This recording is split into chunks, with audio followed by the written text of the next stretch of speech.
now, Matt Haywood here. I'm assuming if you've made it over here, you are coming from our Entertainment Buddha YouTube channel and you happen to like the Star Wars content we put up there.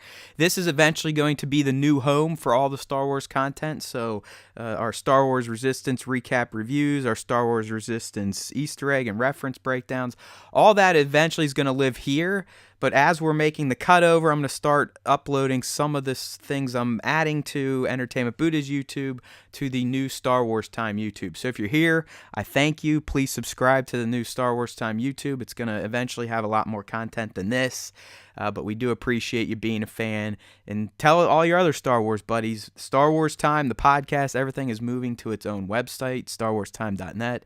And then all of the Star Wars content that we're putting on the Entertainment Buddha YouTube channel will eventually be on the Star Wars Time YouTube channel. May the Force be with you, always. Hey now everyone, Matt Haywood here from EntertainmentBuddha.com, and I am about to do the Easter eggs and franchise references from the latest episode of Star Wars Resistance, which was titled Signal from Sector 6. Now, I counted 7 Easter eggs and references in general, but I'm going to tell you I had to reach on these, my friends, so bear with me. I tried to tie them back to the original trilogy, some maybe even all the way back to the prequels. But like I said, there were no just obvious Easter eggs or references in this episode, so I did what I had to do, and that's to get creative. All right, so let's get down to it. All right, so like I said, just bear with me. These are a stretch at best. So the first one I'm highlighting here, Easter egg reference, whatever you want to call it. If you look, Poe and Kaz go out on a mission in this episode, and Poe brings with him a Resistance X-Wing for Kaz to fly. And if you look at it, his X-Wing has a paint job that is eerily similar to the Old Republic's color scheme that they used back during the Clone Wars on the ARC ships, on their Star Destroyers. I believe even Obi-Wan's TIE Fighter-esque looking ship had the maroon coloring. So, like I said, it's a stretch, but Kaz's Resistance X-Wing has a very similar color scheme to the Old Republic, as well as, if you want to the Rebellion, the red X-Wing paint job. Alright, so the next reference I found comes during when Kaz and Poe are flying around, farting around, talking about Kaz's mission, and they run into an asteroid field, and Poe wants to go fly around, trick around in it, show off his skills, and I couldn't help but think about another cocky pilot that used an asteroid field to his advantage, and that's Han Solo in Empire Strikes Back. So, like I said, people, I'm making stretches here, but hey, asteroid fields, cocky pilots, Empire Strikes Back, Star Wars Resistance, it works. Alright, you may have to pull out your BS meter on me for this one, but if you look at Poe's little light there, I called this a little light rod, light stick, and it just reminded me of the one Luke had with him when he crash landed on Dagobah. Yoda was screwing with him and then fighting R2 over it. So like again, making stretches here left and right, but hey, why not? Light sticks, Rebel pilots had them, why wouldn't Resistance pilots?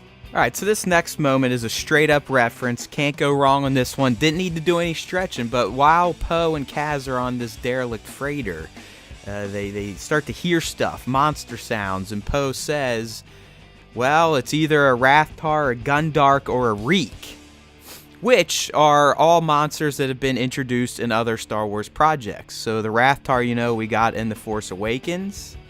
Gundark, we've heard multiple times, but the first time you heard it was on Empire Strikes Back when Han's talking to Luke after Luke got out of the Bacta tank. And then finally, the Reek is from the prequel eras, in particular Attack of the Clones, and that's that kind of dinosaur-looking thing that's trying to run Anakin down in the Geonosian arena. So, like I said, didn't have to stretch on that one. It's just a straight reference from Poe. Alright, so the next moment is another straight-up franchise reference, no stretching here, and what it is, it's when Poe and Kaz are on this freighter, they do find that there are some animals running around, maybe not monsters. They are Kowakian monkey lizards, and we saw these guys for the first time in Return of the Jedi in Jabba's palace. In fact, his pet, one of his best buddies, the guy that likes to eat C-3PO's eyes, Salacious Crumb, is a Kowakian monkey lizard. So, like I said, straight-up reference, couldn't miss it. Alright, the final moment is as stretchy as it gets, but I'm running with it. So, Kaz, Poe, they find this knocked out alien lady on this freighter, and she happens to be wearing what I believe to be a amalgamation of different clone trooper and stormtrooper armor. So if you look in the first shot, you see her back, that little cylindrical thing on her belt, very stormtrooper proper looking. It's also white, it's plastic. Then other shots you can see even her boots, but her boots look more Clone Wars, Clone version 1. Same to her knee pads, they look very Clone Wars, but the belt, like I said, is kind of a mix of classic stormtrooper and Clone Wars. So I don't know, people. You take the look at her, take the look at the actual clone troopers and stormtroopers. You make your own inferences, but I'm going out on a limb and saying that she has appropriated this armor from various clone trooper armor sets, stormtrooper armor sets. She's a pirate. We know pirates already do this because Kragan is wearing essentially a Mud Trooper armor in this episode as well. So I'm going with it. That's it, people. Those are your Easter eggs and references for Star Wars Resistance, Signal from Sector 6. Good episode. I'm working on the review and recap right now, so make sure to stay tuned for that. All right, people. Appreciate you. Matt Haywood here, signing off for EntertainmentBoo.com, where we make you a better geek one post at a time.